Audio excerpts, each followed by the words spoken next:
Next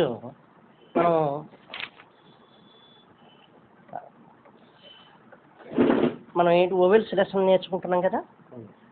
vowels లెసన్లో నిన్న మీకు ఆల్రెడీ తెలియజేశాను ఏమని, ఇంగ్లీష్ భాషలో ఏఈఐఓయులు అనేటువంటి 5 వొవెల్స్ ఉన్నాయని, ఈ 5 వొవెల్స్ని షార్ట్ హ్యాండ్లోకి వెళ్ళేటప్పటికి 12 వొవెల్ సౌండ్స్ కింద మారాయని మీకు తెలియజెప్పాను. 12 వొవెల్ సౌండ్స్. ఇక్కడ గమనించాల్సినటువంటి పాయింట్ ఏంటంటే సౌండ్ అనేటువంటి పాయింట్ అని గ్రహించాలి. 5 వొవెల్స్ని 12 వొవెల్ సౌండ్స్ కింద మార్చామని చెప్పాం. ఈ 12 వొవెల్ సౌండ్స్ని 2 భాగాలుగా విభజింపబడ్డాయి. ఒకటి లాంగ్ వొవెల్స్ అని, రెండోది షార్ట్ వొవెల్స్ అని 2 భాగాలుగా విభజించబడ్డాయి. అంటే లాంగ్ వొవెల్స్ 6, షార్ట్ వొవెల్స్ 6. ఆ వొవెల్ సౌండ్స్ ఏమిటి అనేటువంటి దాన్ని కూడా మీకు ఇక్కడ నిన్న తెలియజేయడం జరిగింది. అందులో మొట్టమొదటి వొవెల్ సౌండ్ని ఏం తెలియజేసాం మనం? మొట్టమొదటి vowel sound long vowel sounds, అంతే కదా. ఈ లాంగ్ వొవెల్ సౌండ్స్లో మొట్టమొదటిది ఆ, రెండోది ఏ, మూడోది ఈ, నాలుగోది ఆ, ఐదోది ఓ, ఆరోది ఊ అని మీకు తెలియజేయడం జరిగింది కదా. మొట్టమొదటి వొవెల్ సౌండ్ ఆ, ఏ, ఈ, ఆ, ఓ, ఊ ఈ రకంగా మనం తెలియజేయడం జరిగింది కదా. అంటే లాంగ్ వొవెల్ సౌండ్స్ అవి. ఇకపోతే నెక్స్ట్ షార్ట్ వొవెల్స్ కూడా తెలియజేసాం. షార్ట్ వొవెల్ సౌండ్స్ 6 ఉన్నాయని తెలియజేసాం. అది మొట్టమొదటిది ఏ, రెండోది ఏ, మూడోది ఈ, నాలుగోది ఆ, ఐదోది ఆ, ఆరోది ఉ అని తెలియజేసాం. అంటే వొవెల్ సౌండ్స్ రెండింటినీ కనుక మనం పరిశీలించినట్లయితే ఆ, ఏ, ఈ, ఆ, ఓ, ఊ, ఇవి అంటే మొత్తం 12 వొవెల్ సౌండ్స్ ఇవి. ఇక్కడ ఉండేటువంటి అక్షరాలను పరిగణలోకి తీసుకోరాదు. అక్షరములు వేరు, ధ్వనులు వేరు. ఏమి అదే అక్షరానికి అదే ధ్వని ఉండాలనేటువంటి నియమం ఉండదు. ఏమి అక్కడ మనం గమనించాల్సినటువంటి విషయం. వీటిని మనం షార్ట్ హ్యాండ్లో ఎలా రాయాలి అనేది పరిశీలించాలి. నెక్స్ట్ వీటిని తిరిగి ఇలా 4 భాగాలుగా విభజింపబడింది. ఏమి ఒక్కొక్క భాగంలోనూ 3 వొవెల్స్ ఉంటాయి. ఏమి వీటిలో ఈ మొట్టమొదటి 3 లాంగ్ వొవెల్స్ మూడింటిని ఒక థిక్ డాట్ ద్వారా రిప్రజెంటేషన్ చేస్తాం. ఒక థిక్ డాట్ రాయడం ద్వారా దాన్ని మనం రిప్రజెంట్ చేస్తాం. ఈ 3 వొవెల్స్ని ఒక థిక్ డాష్ ద్వారా రాస్తాం. ఒక థిక్ డాష్ దాని ద్వారా తెలియజేస్తాం. అలాగే షార్ట్ వొవెల్ దగ్గరికి వచ్చినప్పటికీ ఈ 3 వొవెల్స్ని ఒక లైట్ డాట్ ద్వారా, ఈ 3 వొవెల్స్ని ఒక లైట్ డాష్ ద్వారాను తెలియజేస్తాం. అంటే మరి ఈ సౌండ్స్ని ఎలా గుర్తించాలి, షార్ట్ హ్యాండ్లో ఎలా గుర్తించాలి అనడానికి మార్గాన్ని ఇక్కడ చూపించడం జరుగుతుంది. మొదటి లాంగ్ వొవెల్స్లో మొదటి 3 ఒక థిక్ డాట్ తోటి, తర్వాత 3 ఒక థిక్ డాష్ తోటి, షార్ట్ వొవెల్ దగ్గరికి వచ్చేప్పటికి మొదటి 3 వొవెల్స్ని ఒక లైట్ డాట్ తోటి, తర్వాత 3 వొవెల్స్ని ఒక లైట్ డాష్ తోటి మనం రాయడం జరుగుతూ ఉంటుంది. అది ఇక్కడ గమనించాల్సి. ఇప్పుడు ఒక్కొక్క దాంట్లో ఎన్ని వొవెల్స్ ఉన్నాయి? 3 వొవెల్స్ ఉన్నాయి. ఇక్కడ 3 వొవెల్స్ ఉండడానికి ఉంటే ఒక థిక్ డాట్ ద్వారా 3 వొవెల్స్ని ఐడెంటిఫై చేయలేము, అంతే కదా. ఓదాన్ని గుర్తించడమే కష్టం, 3 ఎక్కడ గుర్తించగలుగుతాం మనం? అందుకోసమని ఇప్పుడు ఏం చేస్తామంటే ప్రతి కాన్సనెంట్ని 3 భాగాలుగా విభజింపబడింది. ప్రతి కాన్సనెంట్ కూడా 3 భాగాలుగా విభజింపబడింది. మొదట కాన్సనెంట్ ఎక్కడ ప్రారంభం అయితే దాన్ని ఫస్ట్ ప్లేస్ అని చెప్పబడుతుంది. మధ్యలో ఉండేదాన్ని సెకండ్ ప్లేస్ అంటారు, చివరి ఉండేదాన్ని థర్డ్ ప్లేస్ అంటారు. మొదట ఉండేది ఫస్ట్ ప్లేస్. కాన్సనెంట్ ఎక్కడ ప్రారంభమైతే అక్కడ. ఇప్పుడు సపోజ్ పీపీలు ఉన్నాయి, ఇక్కడ రాస్తాం సెకండ్. ఏమి కింద నుంచి పైకి రాసే ఉన్నాయి, కింద అవుతుంది ఫస్ట్ ప్లేస్, మధ్యలో సెకండ్ ప్లేస్, చివరి థర్డ్ ప్లేస్. హారిజెంటల్ రాస్తాం, కేకేఎంఎన్ హారిజెంటల్ కాన్సనెంట్స్ అంటారు, ఎందుకంటే లైన్కి బరాబరీగా రాసేవి కాబట్టి. KGMN ఇంగ్. ఇందులో ఫస్ట్ ప్లేస్ ఇది, సెకండ్ ప్లేస్ ఇది, థర్డ్ ప్లేస్ ఇది, అన్నింటికీ అంతే. ఏమి వే కింద నుంచి పైకి రాసాం, ఫస్ట్ ప్లేస్ కింద, మధ్యలో సెకండ్ ప్లేస్, ఈ రకంగా రాయడం. ఈ ప్లేస్ అనేటువంటి 3 ప్లేసులు, first place, second place, third place. ఇది కాన్సనెంట్కి లెఫ్ట్ సైడ్ అయి ఉండొచ్చు, రైట్ సైడ్ అయి ఉండొచ్చు. ఏమి లెఫ్ట్ సైడ్ రాసినట్లయితే దాన్ని ప్రిసీడింగ్ అంటారు. ప్రిసీడింగ్ అంటే ముందు కాన్సనెంట్కి ముందుగా ఉండేది అని అర్థం. ప్రిసీడింగ్ అంటే కాన్సనెంట్కి ముందుగా ఉండేది అని అర్థం. ఒకవేళ కాన్సనెంట్కి తర్వాత రైట్ సైడ్ రాసేటువంటి దాన్ని ఫాలోయింగ్ అంటాం. చెప్తారు. ఏమి కాన్సనెంట్కి ఆ తర్వాత ఉండేటువంటి వొవెల్ ఫాలోయింగ్ అంటాం. అంటే ఒక కాన్సనెంట్కి ముందుగా, అంటే లెఫ్ట్ సైడ్ కనుక నువ్వు వొవెల్ ఇండికేట్ చేసినట్లయితే first place, second place, third ప్లేస్లో ఎక్కడ ఇండికేట్ చేసినప్పటికీ కూడా ఆ పదము వొవెల్తో ప్రారంభమవుతుందని అర్థం. కాన్సనెంట్కి వస్తుంది. కాన్సనెంట్కి 2 సైడ్లు ఉంటాయి, లెఫ్ట్ సైడ్ ఉంటుంది, రైట్ సైడ్ ఉంటుంది. లెఫ్ట్ సైడ్ని ప్రిసీడింగ్ అంటాం. ప్రిసీడింగ్ అంటే కాన్సనెంట్కి ముందుగా వ్రాయబడేది అని అర్థం. కాన్సనెంట్కి ముందుగా ఏం రాస్తాం? వొవెల్స్ రాస్తాం. ఇప్పుడు చెప్పేటువంటి వొవెల్ సౌండ్స్ రాస్తాం. ఏమి అంటే డాట్లు కానీ డాష్లు కానీ ఉంటాయి, అవునా? అలా ప్రిసీడింగ్లో కనుకను వొవెల్ కనుక సౌండ్ వొవెల్ కనిపించినట్లయితే, ప్రిసీడింగ్లో కనుకను అంటే కాన్సనెంట్కి లెఫ్ట్ సైడ్ కనుకను ఏ డాటో డాషో కనిపించినట్లయితే ఆ పదము వొవెల్ సౌండ్తో ప్రారంభమవుతుందని అర్థం. ఒక పదాన్ని తీసుకున్నాం, ఆ పదాన్ని పి అనే కాన్సనెంట్ తీసుకున్నాం, దీనికి ప్రిసీడింగ్లో ఎక్కడో ఫస్ట్ ప్లేస్లో చుక్క పెట్టాం, అవునా? ఈ పదంలో కాన్సనెంట్ ఏం కనపడుతుంది? పి కనపడుతుంది. అయితే పి ముందు ఏముంది? వొవెల్ సౌండ్ ఉంది. కాబట్టి ఆ వొవెల్ సౌండ్తో ప్రారంభమైందన్నమాట ఆ పదం. ఒకవేళ కాన్సనెంట్కి తర్వాత ఉన్నట్లయితే, అంటే పి తర్వాత వొవెల్ ఉన్నట్లయితే ఏమి ముందు కాన్సనెంట్ పలికి తర్వాత వొవెల్ పలకమని అర్థం. వొవెల్ పలకమని. ప్రిసీడింగ్ ఫాలోయింగ్ అంటే అంతే. ముందుంటే ముందు రాస్తాం, తర్వాత ఉంటే తర్వాత రాస్తాం. ముందు అది ఏదైతే అది కాన్సనెంట్ ఉంటే కాన్సనెంట్తో ప్రారంభం అవుతుంది, ముందు వొవెల్ ఉంటే ముందు వొవెల్తో ప్రారంభం. పలుకుతాం. అది ఇక్కడ గమనించాల్సినటువంటి విషయం. ఏమి అంచేత ఏంటంటే ఇక్కడ ప్రతి కాన్సనెంట్ని 3 భాగాలుగా విభజించాడు. అయితే left side or right side, ఏ సైడ్ అయినా రాయవచ్చు వొవెల్ అనేటువంటి దాన్ని. ఏమి లెఫ్ట్ సైడ్ రాసేటువంటి వాటిని ప్రిసీడింగ్ అంటారు, కాన్సనెంట్ తర్వాత రాసేటువంటి రైట్ సైడ్ రాసేటువంటి దాన్ని ఫాలోయింగ్ అంటారు. అలా రాసినప్పుడు ఆ ధ్వనులు ఆ యొక్క ముందు పలికితే ముందు వొవెల్ పలుకుతాం, తర్వాత పలికితే కాన్సనెంట్ తర్వాత పలుకుతాం. అది ఇక్కడ గ్రహించాల్సినటువంటి అంశం. ఏమండి? ఇకపోతే ఇక్కడ ప్రతి కాన్సనెంట్ని 3 భాగాలుగా విభజించాం కదా. ఇక్కడ ఎన్ని వేస్ వొవెల్స్ ఉన్నాయి? 3 వేస్ వొవెల్స్ ఉన్నాయి. ఒక్కొక్క వొవెల్కి ఒక్కొక్క ప్లేస్ని పర్మనెంట్గా ఫిక్స్ చేశారు. ఇది ఫస్ట్ ప్లేస్ వొవెల్ సౌండ్ అంట, ఇది ఫస్ట్ ప్లేస్ వొవెల్ సౌండ్, ఇది సెకండ్ ప్లేస్ వొవెల్ సౌండ్, ఇది థర్డ్ ప్లేస్ వొవెల్ సౌండ్. అంటే కాన్సనెంట్కి ఏ కాన్సనెంట్కైనా మొదటి ప్లేస్లో థిక్ డాట్ పెడితే, మొదటి ప్లేస్లో థిక్ డాట్ పెడితే ఈ ధ్వని పలకం అంతే. అంతే ఫిక్స్డ్ అనేటువంటిది ఎప్పుడు ఫస్ట్ ప్లేస్ వొవెల్ సౌండే. అయితే left side or right side, కాన్సనెంట్కి ముందు ఉంటే ముందు పలుకుతుంది, తర్వాత ఉంటే తర్వాత పలుకుతుంది. ఫస్ట్ ప్లేస్ ఏది? ఇది ఎప్పుడు సెకండ్ ప్లేస్ వొవెల్ సౌండే, ఇది ఎప్పుడు థర్డ్ ప్లేస్ వొవెల్ సౌండే. ఎప్పుడు ఫస్ట్ ప్లేస్ వొవెల్ సౌండే. ఏ ఎప్పుడు సెకండ్ ప్లేస్ సౌండే. ఈ ఎప్పుడు థర్డ్ ప్లేస్ వొవెల్ సౌండే.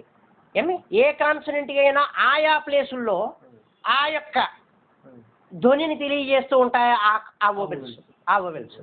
ఇది సపోజ్ లాంగ్ వొవెల్స్లో డాష్ వార్డ్ దగ్గరికి వెళ్ళాం, ఇది ఫస్ట్ ప్లేస్ వొవెల్ సౌండ్, ఇది సెకండ్ ప్లేస్ వొవెల్ సౌండ్, ఇది థర్డ్ ప్లేస్ వొవెల్ సౌండ్. ఏమి అది third place vowel sound. Short vowel దగ్గరికి వచ్చాం, ఇది ఫస్ట్ ప్లేస్, ఇది సెకండ్ ప్లేస్, ఇది థర్డ్ ప్లేస్, ఇది ఫస్ట్ ప్లేస్, ఇది సెకండ్ ప్లేస్, థర్డ్ ప్లేస్. అంటే ఏ కాన్సనెంట్కైనా ఒక థిక్ డాట్ని, అంటే ఒక పి అనే కాన్సనెంట్ని తీసుకుని ఒక థిక్ డాట్ని ఫస్ట్ ప్లేస్లో ఇలా ఇండికేట్ చేసినట్లయితే పలకమని, ముందు కాన్సనెంట్ పలకమని. ఎందుకంటే తర్వాత ఇండికేట్ చేసినప్పుడు ఏ వొవెల్ పలకమని? ఫస్ట్ ప్లేస్ వొవెల్ సౌండ్ పలకమని. ఏమి అలాగే సెకండ్ ప్లేస్లో పెట్టాం అదే థిక్ డాట్ని. సెకండ్ ప్లేస్ థిక్ డాట్ ఏ సౌండ్ వస్తుంది? ఏ. అంటే పి తర్వాత ఏ అనే ధ్వని పలకమని. పే. పి తర్వాత థర్డ్ ప్లేస్ ఓ సౌండ్ పెట్టాం, ఈ అనేటువంటి పి అనేటువంటి పలకమని. ఏమి అలాగే ఇదే పి అనే కాన్సనెంట్కి థిక్ డాష్ పెట్టాం ఫస్ట్ ప్లేస్లో, పా. సెకండ్ ప్లేస్లో పెట్టాం, పో. థర్డ్ ప్లేస్లో పెట్టాం, ఊ. అలా పలకాలి. లాంగ్ అయితే లాంగ్ పలకాలి, షార్ట్. అదే షార్ట్ ఓవల్ దగ్గరికి వచ్చాం, లైట్ డాట్ పెట్టాం పక్కనే, పె. పె. సెకండ్ ప్లేస్లో పెట్టాం, పె. థర్డ్ ప్లేస్లో పెట్టాం, పి. అలాగే డాష్ లైట్ డాష్ పెట్టాం, ప. ప. సెకండ్ ప్లేస్లో పెట్టాం, ప. ప. ఇది ప, ఇది ప. థర్డ్ ప్లేస్లో పెట్టాం, అది ఆ రకంగా. ఇవన్నీ కాన్సనెంట్ తర్వాత పెట్టాం కాబట్టి తర్వాతే పలికాం. ఒకవేళ ఇంకేసి ముందు పెడితే ముందు పెడతాం. ఓవెల్ ముందు పలుకుతాం, తర్వాత కాన్సనెంట్ పలుకుతాం. ఏమి అది ఇక్కడ గమనించాల్సినట్టు. ఓకేనా? ఇక్కడ అందుకని ఈ ఓవెల్ సౌండ్స్ ఏ ప్లేస్ ఓవెల్ సౌండ్ అని ఏమిటి అనేటువంటి తెలియాలి. ఏమి ఇప్పుడు ఫస్ట్ ప్లేస్లో చెయ్యాలి. ఏమి first place vowel sound thick dot. Second place vowel sound thick dot ఏ. థర్డ్ ప్లేస్ థిక్ డాట్ ఈ. అలా రావాలి. ఫస్ట్ ప్లేస్ థిక్ డాష్ ఆ. సెకండ్ ప్లేస్ థిక్ డాష్ ఓ. థర్డ్ ప్లేస్ థిక్ డాష్ ఊ. ఫస్ట్ ప్లేస్ లైట్ డాట్ ఎ. Second place light dot ఏ. Third place light dot ఈ. ఫస్ట్ ప్లేస్ లైట్ డాష్ ఆ. సెకండ్ ప్లేస్ లైట్ డాష్ ఆ. Third place light dash ఊ. అది ఇక్కడ గమనించాలి. ఓకేనా? ఇవి ఆయా ప్లేసుల్లో పర్మనెంట్గా ఫిక్స్ అయిపోయి ఉంటాయి. అందు గురించే మిమ్మల్ని అడిగేటప్పుడు second place thick dot sound ఏమిటని అడిగితే తక్కువని చెప్పాలి. ఏమి థర్డ్ ప్లేస్ లైట్ డాష్ ఊ తక్కువని చెప్పగా అలా రావాలన్నమాట. ఏ ప్లేస్కి ఏ ఓవెల్ చెందినటువంటిది అనేటువంటిది మనం గ్రహించగలగాలి. అది ముందు తెలిస్తే కానీ ఫర్దర్గా ఒక్క స్టెప్ కూడా ముందుకెళ్ళదు. అర్థమైందా? మీరు గమనించాల్సినటువంటి ఏ ప్లేస్ ఓవెల్ సౌండ్ ఏమిటి అనేటువంటిది గమనించగలగాలి. ఓకేనా? రైట్. ఏమి ఇంకపోతే ప్రిసీడింగ్ ఫాలోయింగ్ కూడా ఇక్కడ మీకు తెలియజేశాను. ప్రిసీడింగ్ అంటే ముందు అని అర్థం, ఫాలోయింగ్ అంటే తర్వాత అని అర్థం. ప్రిసీడింగ్ అంటే ముందు. దేనికి ముందు? కాన్సనెంట్కి ముందు. ఫాలోయింగ్ అంటే కాన్సనెంట్కి తర్వాత. ముందుంటే ఓవెల్ ముందు సౌండ్ పలకాలి, తర్వాత ఉంటే తర్వాత పలకాలి. అది గమనించాల్సినటువంటి అంశం. ఓకేనా? ఇప్పుడు ఎగ్జాంపుల్ మనం ఏదైనా చూద్దాం. CALM అనే పదాన్ని ఏమని పలుకుతారు? క్యామ్ అని పలకాలి. మనం పలికేటటువంటిది క్యామ్. ఇందులో ఒక పదాన్ని తీసుకున్న వెంటనే కొన్ని నియమాలు ఉంటాయి. ఆ నియమాలను మనం గ్రహించాలి. ఏమి? ఫస్ట్ కాన్సనెంట్ని రాసిన వెంటనే ఓ పదాన్ని మనం పరిశీలనలోకి తీసుకున్న వెంటనే గ్రహించాల్సినవి ముందు కాన్సనెంట్స్ ఏమిటో గ్రహించాలి. కాన్సనెంట్స్ ఏమిటి? ఏమున్నాయండి? క్యామ్ అనే పదంలో ఏ కాన్సనెంట్స్ వినపడుతున్నాయి మీకు? కాన్సనెంట్స్ ఏం వినపడుతున్నాయని అడిగాను, ఓవెల్ సౌండ్ కాదు. ఏం కాన్సనెంట్స్ వినపడుతున్నాయి? కేఎం అనేటువంటి కాన్సనెంట్స్ వినపడుతున్నాయి. కేఎం అని ఆల్రెడీ మనం జాయింట్ స్ట్రోక్స్లో నేర్చుకున్నాం. ఎలా నేర్చుకున్నాం? కేఎం ఇలా రాయడం నేర్చుకున్నాం. ఇక్కడ చూడండి, కేఎం ఇలా రాయడం నేర్చుకున్నాం కదా. అన్ని గురించే జాయింట్ స్ట్రోక్స్ నేర్పాము అక్కడ. ఏమి ప్రతి లెసన్కి ఇంకో లెసన్తో లింక్ ఉంటుంది, లింక్ లేకుండా రాదు అసలు. కేఎం అనే కాన్సనెంట్స్ నేర్చుకున్నాం మనం ఆల్రెడీ అక్కడ కదా. బాగుంది. సెకండ్ వచ్చేప్పటికి ఏం చేయాలంటే ఓవెల్ సౌండ్ ఏమిటో గుర్తించాలి. ఓవెల్ సౌండ్ ఇక్కడ క్యామ్ అన్నప్పుడు ఏం ఓవెల్ సౌండ్ వినపడుతోంది మనకి? క్యామ్. ఓవెల్ సౌండ్ ఏమిటి? నాకు కావాల్సింది అది ఒకటే. క్యామ్ అన్నప్పుడు ఏ ఓవెల్ సౌండ్ వినపడింది? అది ఏ ప్లేసు? డార్కా, థిక్కా, లైటా అని అడగలేదు నేను. ఓవెల్ సౌండ్ ఏం వినపడుతోంది? క్యామ్ అన్నప్పుడు కాన్సనెంట్స్ కేఎం వినపడుతున్నాయి అన్నారు. బాగుంది, రాశాం. ఓవెల్ సౌండ్ ఏం వినపడుతోంది ఇప్పుడు? అచ్చుధ్వని ఏం వినపడుతోంది? క్యామ్. అవసరమైతే ఇక్కడ చూడటమే. ఏమిటి ఇక్కడ? అంటే క్యా అన్నప్పుడు ఏ అని వినపడుతోంది, అంతే కదా. క్యాన్ అంటే ఓవల్ సౌండ్ వినపడింది, ఏమిటో గుర్తించాం ఏ అనేది. అది లాంగ్ ఓవలా షార్ట్ ఓవలా చూసుకోవాలి. Next long or short. అది ఇప్పుడు మనం పలికిన క్యామ్ అన్నప్పుడు లాంగ్గా పలికామో షార్ట్గా పలికామా? లాంగ్గా పలికాము. అది అవునా? ఆ లాంగ్గా పలికిన ఓవెలు థిక్ ఓవెలా లైట్ ఓవెలా? Thick vowel. థిక్ ఓవెల్ తర్వాత అది డాట్ ఓవెలా డాష్ ఓవెలా? Dot vowel. అవునా? తర్వాత అది ఏ place, place of vowel sound. Vowel sound place of first place. ఇక్కడ అవసరం అయితే ఇక్కడ చూసుకోవాలి మనం. అనేటువంటి ఓవెల్ ఫస్ట్ ప్లేస్లో థిక్ డాట్లో పెట్టమనుంది, అంటే ప్లేస్ ఆఫ్ ఓవెల్ సౌండ్. తర్వాత అది ప్రిసీడింగా ఫాలోయింగ్గా చూసుకోవాలి. అంటే కాన్సనెంట్ తర్వాత పలికామా, కాన్సనెంట్ ముందు పలుకుతున్నావా? ముందు పదం కాన్సనెంట్తో ప్రారంభమైందా, ఓవెల్తో ప్రారంభమైందా? కాన్సనెంట్ తర్వాత. ఏ కాన్సనెంట్ తర్వాత అది? ఫస్ట్ కాన్సనెంట్ ఏముంది అక్కడ? ఫస్ట్ కాన్సనెంట్ కే తర్వాత అని పలుకుతున్నాం, అవునా? ఇక్కడ రాసినటువంటి నియమాలను బట్టి అది ఎక్కడ రాయమనుంది? ఫస్ట్ ప్లేస్లో థిక్ డాట్ రాయమనుంది, అంతేగా. మరి ఫస్ట్ ప్లేస్ థిక్ డాట్ అని చెప్పారుగా ఇందాక, అవునా? కే తర్వాత రాయమన్నారు. కే తర్వాత అంటే ఎక్కడ? ఇదే కదా, ఫాలోయింగ్. దీనికి ఈ హారిజంటల్ కే కాబట్టి దీనికి లెఫ్ట్ ఏదవుతుంది, రైట్ ఏమవుతుంది? అవును, కాన్సనెంట్ ఇక్కడ అనుకున్నాం కదా, ప్రొసీడింగ్ కాన్సనెంట్. దీనికి రాసినట్లయితే కేగేఎం అని, ఇంకా పైన ప్రొసీడింగ్ కింద ఫాలోయింగ్. పైన ప్రొసీడింగ్ కింద అంటే మరి ఇప్పుడు ఇలా ఇది పైన ఏది దీనికి? ఇది హారిజంటల్ గానే ఉంది కదా. పైన అంటే పైన ఇదేగా, కింద అంటే అడుగుది. ఇప్పుడు మరి మరి కే రాశాం ఇక్కడ, పైన అంటే ఏదవుతుంది? ఇది అవుతుంది. మరి కిందే కదా ఇప్పుడు అనుకున్నాం. కే తర్వాత పలికేమన్నాం కదా, అవునా? ముందు పలికితే ముందు రాస్తాం, తర్వాత పలికితే తర్వాత రాస్తాం. కే అంతే కదా. మరి వచ్చింది కే తర్వాత అన్నారు కదా, కే తర్వాతే రాసాం. మీకు ఒకటే గుర్తు, కే ముందుంటే పైకి రాస్తాం, కే తర్వాత అంటే కిందకి రాస్తాం. ఇప్పుడు ఇక్ ఫస్ట్ ప్లేస్ డాట్ అన్నారు కాబట్టి ఫస్ట్ ప్లేస్ ఇక్ డాట్ ఎం, క్యామ్. అది క్యామ్. ఇదే లైట్ అనుకోండి, CAM cam. CAM cam. Cam అన్నప్పుడు కేఎం, అవే కాన్సనెంట్స్, అవునా? లైట్ డాట్ అంతే క్యామ్ అన్నప్పుడు. ఏం అలాగే పిఏఐడి ఏమని పలుకుతాం? పేడ్. మన మన మన సౌండ్కి వాటికి దీనికి తేడాలు ఉంటాయి. మనం మామూలుగా అందరం ఏమని పలుకుతారంటే పెయిడ్ అని పలుకుతారు. ఆ ఏ ఉంది కాబట్టి ఏను కూడా ఉచ్చరిస్తారు, ఒరిజినల్గా అది పలకరు. సపోజ్ బ్రిటన్ లాంగ్వేజ్లో అనుకోండి పేడ్ అనే అంటారు, కానీ యూ ప్లీజ్ పేడ్ దట్ అంటారు, కానీ యూ ప్లీజ్ పెయిడ్ దట్ అని అంటారు. ఒక ఇంగ్లీష్ మ్యాన్ ఉన్నాడు అనుకోండి, వాడు పేడ్ అని అంటాడు. అది ఇక్కడ గమనించాల్సింది. ఏమి అందుకని మనం ఒరిజినల్ లాంగ్వేజ్లో ఉండేటువంటిది అది. ఇక్కడ మనకి వేరు.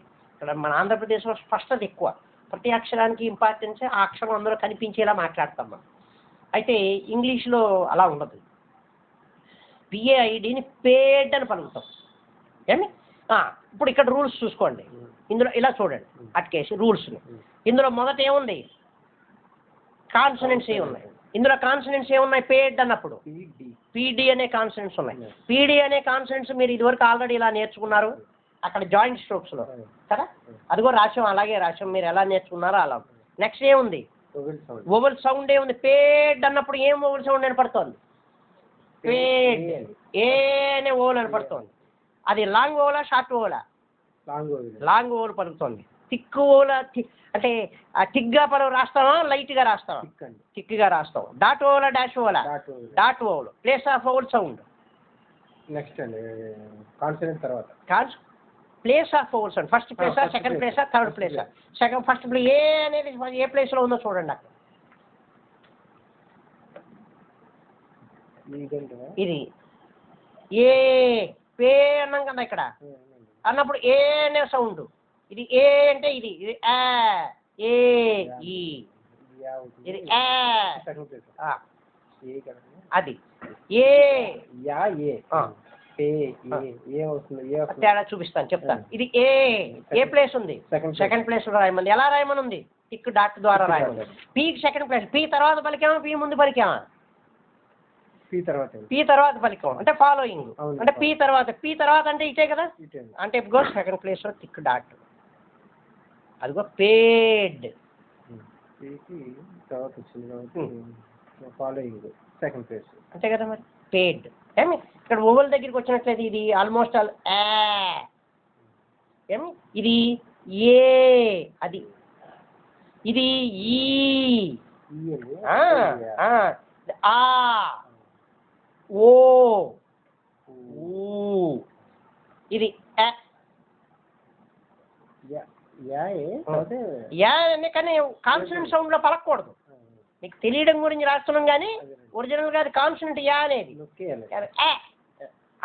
యా అండం వేరు, అండం వేరు. యా అంటే నాలికి వెళ్ళి అంగుండి తగిలింది యా అన్నప్పుడు అనలేదు. ఇక్కడ గొంతుకు దగ్గర నొక్కి మాట్లాడుతున్నా అని, అది అక్కడ గమనించాలి. ఇది ఏ, ఇది ఈ, ఆ, ఇది ఆ, అది అక్కడ గమనించాలి. ఓకేనా? అవునే ఏమి అంచేతనండి మనకి ఏంటి, పదాలు రాసేటప్పుడు ఈ నియమాలు కరెక్ట్గా వచ్చేయాలి. ఇవన్నీ బుర్రలో తిరుగుతూ ఉండాలి ఎప్పుడు. ఏంటి ముందు బోర్డ్ అన్న కన్నా వెంటనే ఏంటి కాన్సనెంట్స్ ఏమిటి, కాన్సనెంట్ తర్వాత ఓవెల్ సౌండ్ ఏమిటి, తర్వాత లాంగ్ ఓవలా షార్ట్ ఓవలా, అది తర్వాత థిక్ ఓవలా లైట్ ఓవలా, నెక్స్ట్ డాట్ ఓవలా డాష్ ఓవలా, ప్లేస్ ఆఫ్ ఓవెల్ సౌండ్ ఏమిటి, ప్రిసీడింగా ఫాలోయింగా. ఈ పదాలు గుర్తుపెట్టుకుంటే పదం రాయడం చాలా ఈజీగా వచ్చేస్తుంది. ఏమి పేడ్ అన్నప్పుడు ఈ రకంగా రాస్తారు. ఏమి అలాగే ఎలా ఉందండి అసలు అంతలాగా చెప్పినప్పుడు స్టార్ట్ అయ్యేట ఎక్కడికి ఎలా రాసేస్తారు నిజంగా, మరి అది అది అదే మరి అలా అలవాటు పడాలండి. అలవాటు పడడం గురించనే మనం దాన్ని ఎంత రిస్క్ ఎన్ని ఆలోచించుకొని రాసుకుంటారు. అవును, మరి ముందు నుంచి మరి ఆ రకంగా వాళ్ళని తయారు చేసి పంపడం, అందు గురించి టైం పడుతుంది అనుకుంటాం. మరి ఎందుకు టైం పడుతుంది అంటామండి మరి, ఇది అందుకనే స్లోగా వెళ్ళాలి, నిదానంగా కంగారు అవుతుంది. కానీ ఫ్రీలోకి వెళ్ళేటప్పటికీ ఉండదు. అంతేకాదు స్పీడ్ రాసే టైంకి వచ్చేప్పటికి అది ఏమి బుర్ర బ్లాంక్ అయిపోయి ఉంటుంది. అదనమాట. సపోజు బిఏఐటి ఏమని పలుకుతారు? బిఏఐటి అని మామూలుగా పలుకుతాం. బేట్ అని పలుకుతాం మనం. ఏమి బేట్, పేడ్ అని ఎలా అన్నామో బేట్. ఏమి ఈ బేట్ అన్నప్పుడు దీని ప్రకారం ఏం రాయాలో చెప్పండి, మీరు చెప్పండి. ఇక్కడ చూసుకుంటూ చెప్పండి, చూసి చెప్పచ్చు, అన్ని చూడకుండా వద్దు, అన్ని చూసే. బీటీ, బీటీని మనం కాన్సనెంట్స్ నేర్చుకున్నాం ఇలాగ, బీ థిక్గా టీ లైట్గా రాసాం. Next bait, vowel sound. మీరు ఏ అంటే మరి సరిపోదు, అది సరిగ్గా పలకాలి. బేట్ అన్నాం, ఏమైనా పడింది అది ఏ లాంగ్గా పలకాలి.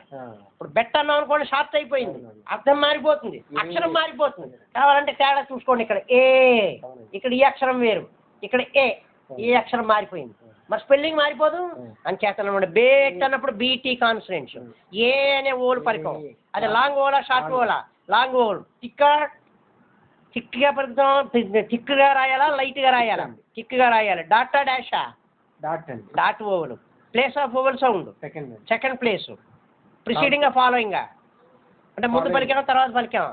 ఫాలోయింగ్. బి తర్వాతే పలికాం కదా, అంటే బికి ఫాలోయింగ్ లో సెకండ్ ప్లేస్ లో థిక్ డాట్ పెట్టమని. అది ఇప్పుడు బేట్ అని అంటే ఇబ్బు ప్లస్ ఏ ప్లస్ టీ అని అర్థం. ఇబ్బు ఒరిజినల్ కాన్సనెంట్, అది ఏ ప్లస్ ఇట్ బేట్ అయింది. మరి అంతే కదా, ఇలా రాస్తే బేట్, బేట్. అది ఇదనమాట. 10th క్లాస్లో మనం సందులు నేర్చుకుని ఉంటాం, సరిగ్గా మనం నేర్చుకుని జనరల్గా ఇవన్నీ మనకి ఎందుకు లేదు, కానీ ఇవే మనకి ఇక్కడ పట్టడుతూ ఉంటాయి. మీ శాస్కి వాడలేదు, అందులో మరీ ఉంటాయి కదా, అది ఇంకా ఎక్కువ. బేట్ అంటే ఓరియంటల్ స్కూల్లో చదివారా? అక్కడ కనుక ఎక్కడ చదివారు? 10th ఏమంటే బేట్ అన్నప్పుడు అది అర్థమైంది. సరే ఇది దగ్గర లైట్గా వచ్చామనుకోండి, ఇప్పుడు బిఈటీని ఏమని పలుకుతాం? బెట్. అవునా? చెప్పండి. బిటి రాశాం. ఓవెల్ సౌండ్ బెట్ అనుకోండి. బెట్ అనుకున్నప్పుడు అనుకోండి తెలుస్తుంది. బీకి ఏం కలిపాం? ఇప్పుడు బి, ఇది బి అండి, దీనికి ఏం కలిపితే బే అయింది? బెట్ అన్నారు కదా, అంటే బే బకారకరమ బే అని వచ్చింది కదా, అవునా? ఇది దానికి ఏం కలిపాం, ఏం కలిపితే ఏ అని పలుకుతుంది అక్కడ? ఓవర్ సౌండ్ బే అన్నప్పుడు ఏముంది దాని మీద, బి మీద ఏం కనపడుతుంది? ఏ, అంతే కదా? అంటే బేట్ అనలేదు, బెట్ అన్నాం, ఏ కనపడింది, అంతేనా? రైట్. బెట్ అన్నప్పుడు ఏ అనే ఓవర్ సౌండ్ లాంగ్ ఓవలా షార్ట్ ఓవలా? Short vowel. అది ఇంకా లైటా? లైట్. షార్ట్ కదా, షార్ట్ అనగానే లైట్, ఇంకా తిరుగులేదు ఇంకా అది. డాటా డాషా? డాట్. ఏ ప్లేస్ చూసుకోవాలి అవసరం అయితే, సెకండ్ ప్లేస్ ఎక్కడ ఉందో. ఇగో ఏ అనేది ఇక్కడ కనపడుతుంది, ఇగో తెలుగులో రాశాను కదా ఏ, దాన్ని ఎలా చూపించమన్నాడు? లైట్ డాట్లో చూపించమన్నాడు. Second place. Preceding following, B తర్వాత పలికామా, బి ముందు పలికామా? బి తర్వాత పలికాం. కాన్సనెంట్ తర్వాత అంటే బి తర్వాత సెకండ్ ప్లేస్లో లైట్ డాట్ పెట్టమన్నాడు, అదిగో పెట్టాం. ఇప్పుడు ఏమైందన్నమాట అండి? బెట్. అది ఏమి అలాగే ఇది ఏమైనా పలుకుతాం? ఈఈఎల్. ఈల్డ్ అంతేనా? ఈల్డ్. ఈల్డ్. ఇందులో ఏమున్నాయి కాన్సనెంట్స్? ఈ అనేది కాన్సనెంటా? కాదు. మనకి ఏమున్నాయి కాన్సనెంట్స్? ఎల్ ఒక్కటే ఉంది, ఇంకో ఎల్ ఒకటి రాశాం. ఈ ఎల్కి తర్వాత ఈ అనేది లాంగ్ ఓవల్. అదేమో డార్క్. Thick light? థిక్ అండి. డార్క్ డాష్ అండి. Dash. Thick dash. Thick dash. Dash ఎక్కడ ఉందో చూడండి, అందులో థిక్ ఎక్కడ ఉందో చూడండి. Thick dash. డాష్ ప్రోగ్రామ్ ఇది. థిక్ అంటున్నారు కాబట్టి పైది లాంగ్ అనే కదా, ఇక థిక్ డాష్ ఇది. అవునా? థర్డ్ ప్లేస్ అంటున్నారు. ఏంటి ఏం ఓవల్ ఏంటన్నారు? ఇది కదా మరి. Thick dot. Third place. అవునా? ప్రిసీడ్ అయిందా, ఫాలో అయిందా? ముందు పలికారా? కాన్సనెంట్ ముందు పలికాం, తర్వాత కాన్సనెంట్కి ముందు పలికాం. అవునా? థర్డ్ ప్లేస్ లో రాశాం. ఇది ఎల్ కదా, దీని థర్డ్ ప్లేస్ అంటే ఎక్కడ అవుతుంది? ఇక్కడ అవుతుంది అనమాట. ఇంకో ఇక్కడ థిక్ డాట్ పెట్టమన్నది, అంటే ఈల్ అయిందనమాట. ఇదే లైట్గా రాసామనుకోండి, సపోజ్ దీన్ని ఏం పలుకుతుందో చెప్పండి చూద్దాం. ఇది థిక్ లైట్, ఈల్. ఇది ఇదేమో లైట్గా రాసాం, ఇది ఈల్ అయింది, ఇది ఇల్. అంతే, దట్స్ ఆల్. ఇల్ అంటే అది ఐఎల్ఎల్. అర్థమైనా ఇక్కడ పాయింట్? చూసారా? ఇది ఈ ఇల్ లైట్, ఇది లాంగ్, ఇది షార్ట్. That's all. అదే ఇక్కడ గమనించాల్సింది. ఏమన్నా ఎక్కిందండి? బాగా ఎక్కిందా బొర్లకి? ఇప్పుడు రేపు పొద్దున్న ఇదంతా రిఫర్ చేసుకురావాలి. చేతను ఏం చేస్తారంటే, రేపు ఏం చేస్తారంటే, మీరు చక్కగా ఇవన్నీ ఒకసారి చూసుకుంటాం. నేను చెప్పింది ఇది దగ్గర రాసినవన్నీ ఒకసారి ఇవి బుర్రలో తిరిగిపోవాలి, ఇవి బుర్రలోకి తిరిగియాలి. రేపు ఎక్కించుకురండి, అప్పుడు మిగిలిన పదాలు ఎలా రాయాలో ఎందులో రాయాలో. అంతకంటే ఎక్కువ చెప్తే కన్ఫ్యూజన్, మళ్ళీ నెక్స్ట్ కంటిన్యూషన్ ఉండదు కదా. మరి అదేమవుతుందంటే